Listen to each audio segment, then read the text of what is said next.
अद्वितीय नृत्यांगना। 2 दिन बाद आज चित्रलेखा खंड नृत्य का अभ्यास करने वाली थी। आचार्य धेनुदत्त नृत्य खंड में आए। चित्रलेखा उनके चरणों में नत हो गई, मानो पुत्री पिता के चरणों में नत हो रही हो। आचार्य धेनुदत्त ने आशीर्वाद दिया। सरस्वती का पूजन हुआ। नारद भगवान को नमस्कार कर धेनुदत्त ने कहा, सरस्वती का प्रिय राग है बागीश्वरी और मल्लिका मोद ताल। सरस्वती पूजा के नृत्य का प्राण है। देवी सरस्वती की प्रतिमा है। एक पुजारिन आनंद, उत्साह और उमंग के साथ प्रवेश करती है। उसके नयन निष्काम भाव की वाणी प्रकट कर रहे हैं। उसकी अंगुलियां कमल का संपुट उत्पन्न करती है, कमल की माला का सृजन करती है, कमल की अंजलि बनाती है, कमल का अर्पण भाव सर्जित करती है। उसके चरण ताल ताल पर कमल की पंखुड़ियों पर चलते हैं। धैर्य और गंभीरता उसके अंग अंग से झलकती है। उस नारी की अंगुलियां दीपक का आकार ले लेती है। अज्ञान रूपी अंधकार में ज्ञान की ज्योति प्रकट करने के लिए पुरुषार्थ अंगुलियों की मुद्रा से टपकता है। उस समय वह नारी सरस्वती के साथ एकमेव हो जाती है। आंखों में पवित्र भाव न बुझने वाले दीपक की भांति चमकते हैं। उत्तरीय खिसक जाता है, परंतु पुजारिन पूजा में तल्लीन है। नृत्य का यह रूप समझाकर आचार्य धेनुदत्त ने चित्रलेखा की ओर देखा। चित्रलेखा ने कहा, आज्ञा दे गुरुदेव, तेरा मंगल हो।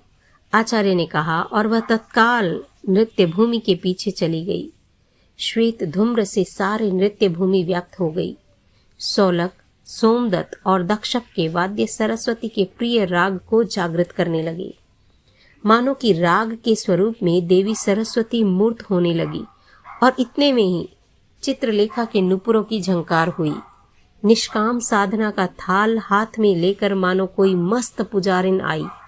उसके चरण चरण पर कमल की पंखुड़ियां वेराती थी। उसके नयनों से श्रद्धा और भक्ति टपक रही थी। आचार्य धेनुदत्त निरीक्षण कर रहे थे। नृत्य जमने लगा।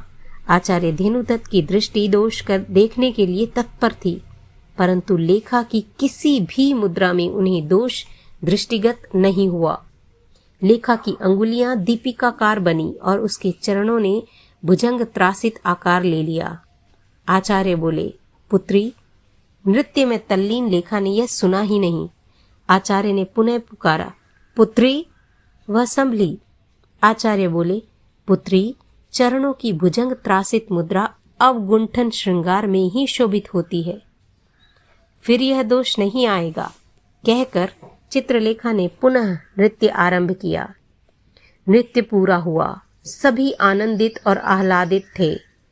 आचार्य बोले, लेखा, तुझमें रूप कोशा की सारी कला अवतरित हो रही है। आज रात्रि के प्रथम खंड में, प्रथम प्रहर में मैं तुझे खंड नृत्य की शिक्षा दूंगा। रात्रि का प्रथम पहर। देवी चित्रलेखा खंड नृत्य का अभ्यास कर रही थी। खंड नृत्य एक कोपायमान नारी का तांडव होता है, किंतु इसके भावों का निरूपण लास्य से किया जाता है। नृत्य भूमि किसी नदी के किनारे का आभास दे रही थी। सारंग राग की स्वर लहरियां नर्तिका के कोप को उत्तेजित कर रही थी। आचार्य धेनुदत्त खंड नृत्य का स्वरूप समझाने का श्रम कर रहे थे। इसमें नर्तकी की आंखों से क्रोध की ज्वाला टपकानी होती थी और तत्काल नारी की कोमलता आंखों में लानी होती थी। मानो रुदन के तत्काल बाद हंसना और हंसने के तत्काल बाद रोना। चित्रलेखा ने 4 बार कठोर आवृत्ति की और वह नृत्य खंड नृत्य के पूर्वार्ध में सफल हो गई। प्रस्वेद से चित्रलेखा के नीले वस्त्र भीग गए थे।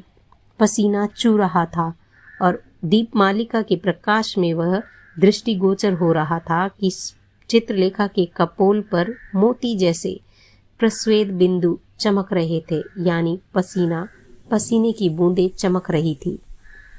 आचार्य ने कहा, पुत्री, लगता है बहुत श्रम लगा है। हाँ गुरुदेव, यह नृत्य कठिन है, परंतु है अपूर्व, कहकर चित्रलेखा आचार्य के पास बैठ गई। आचार्य कुछ आगे कहे इससे पूर्व ही एक परिचारिका ने नृत्य खंड में प्रवेश कर कहा, महाप्रतापी मगधेश्वर का दूत देवी से मिलने आया है।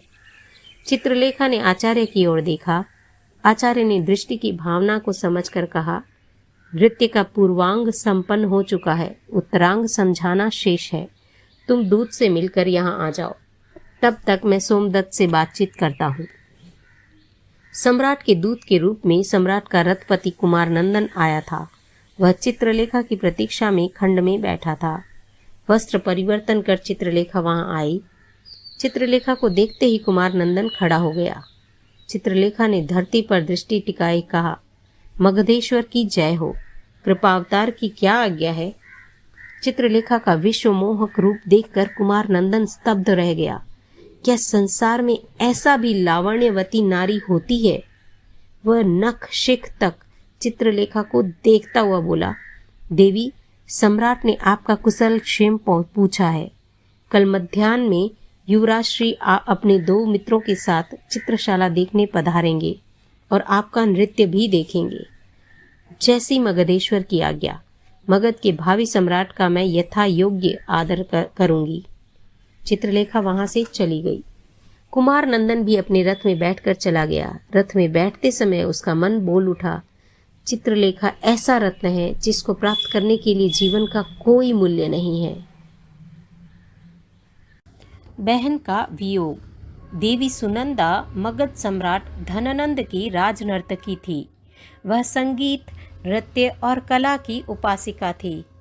इस उपासना की सघनता ने उसके जीवन में